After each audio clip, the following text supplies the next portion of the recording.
Assalamualaikum warahmatullahi wabarakatuh. Perkenalkan, nama saya Nur Salamah, NIM 2004-2035 dari jurusan Ilmu Administrasi Negara. Baiklah, video ini saya buat tujuan untuk memenuhi tugas ekonomi politik pertemuan umum saya, yaitu tentang ekonomi politik globalisasi, peluang dan tantangannya bagi Indonesia. Globalisasi ekonomi telah menjadi Harvard bagi semua negara, termasuk di negara sedang berkembang. Bagi sebagian negara, terutama bagi negara industri maju, telah mendatangkan berkah. Namun, bagi sebagian besar lainnya, terutama sebagian besar belum membawa manfaat. Bukan tak sedikit menimbulkan bencana, baik berupa makin membengkaknya kemiskinan dan pengangguran serta menajamnya ketimpangan.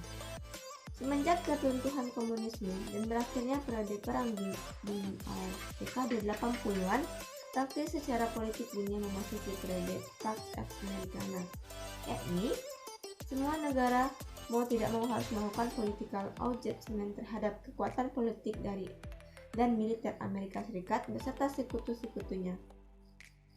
Hal ini juga membawa konsekuensi secara ekonomi. Dunia juga termasuk monolitik ke dalam sistem perekonomian neoliberal yang terlembagakan ke dalam perjanjian-perjanjian internasional, khususnya ke dalam organisasi World Trade Organization atau WTO. Jika dilitik secara intensif, maka kita melihat bagaimana azas neoliberalisme mendominasi dalam spirit WTO, di mana praktis lembaga tersebut telah menjadi wasit dalam proses globalisasi. Ini mengingatkan jargon The Borderless World yang mereka implementasikan dalam aturan WTO. Semua negara yang telah meratifikasikan berbagai aturan yang tercantum dalam WTO, antara lain terpenting bahwa semua negara harus menghilangkan semua hambatan perdagangan, baik tarif maupun non-tarif, dengan jadwal keharusan pelaksanaan yang sangat ketat beserta sanksi yang selaras.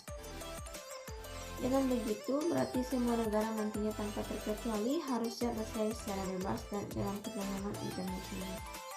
Perkembangan ekonomi politik hingga sekitar tengah dekade 80-an, persepsi tentang utang luar negeri secara umum di dunia ketiga masih menggambarkan prospek positif, mengingat kisah sukses yang dicapai beberapa negara.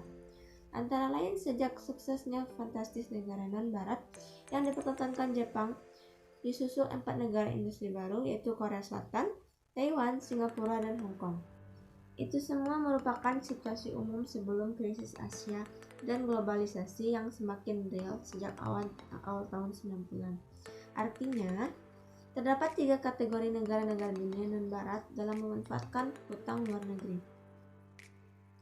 Hal itu terkait bukan hanya karena hutang luar negeri dengan manajemen ekonomi, tapi juga erat hubungannya dengan tingkat dan proses demokrasi politik, ekonomi, dan sosial budaya secara timbal balik.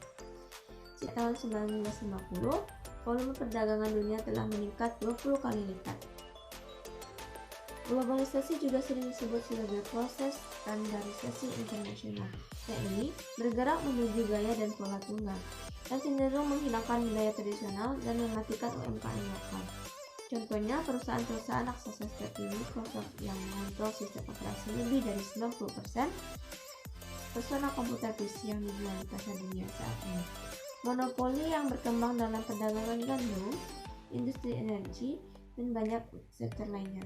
Jadi, sebenarnya globalisasi juga berarti sejumlah kecil perusahaan mengontrol sedemikian rupa total bisnis dalam satu sektor yang memungkinkan mereka dapat mengontrol pasar, misalnya dalam industri kimia, komunikasi, teknologi, dan keuangan.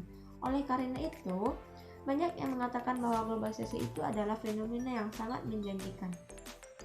Ekspansi perdagangan internasional boleh dikatakan menawarkan banyak peluang, termasuk kepada yang paling miskin sekalipun, untuk memperbaiki keberuntungan ekonomi mereka.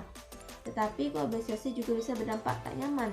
Kebijakan yang buruk dapat melancarkan suatu negara atau sebagian besar penduduk suatu negara yang berada di pinggiran perekonomian dunia. Baiklah, sekianlah pemaparan materi dari saya. Jika ada yang salah dan kurang, saya mohon maaf. Saya akan bilang. Wassalamualaikum warahmatullahi wabarakatuh.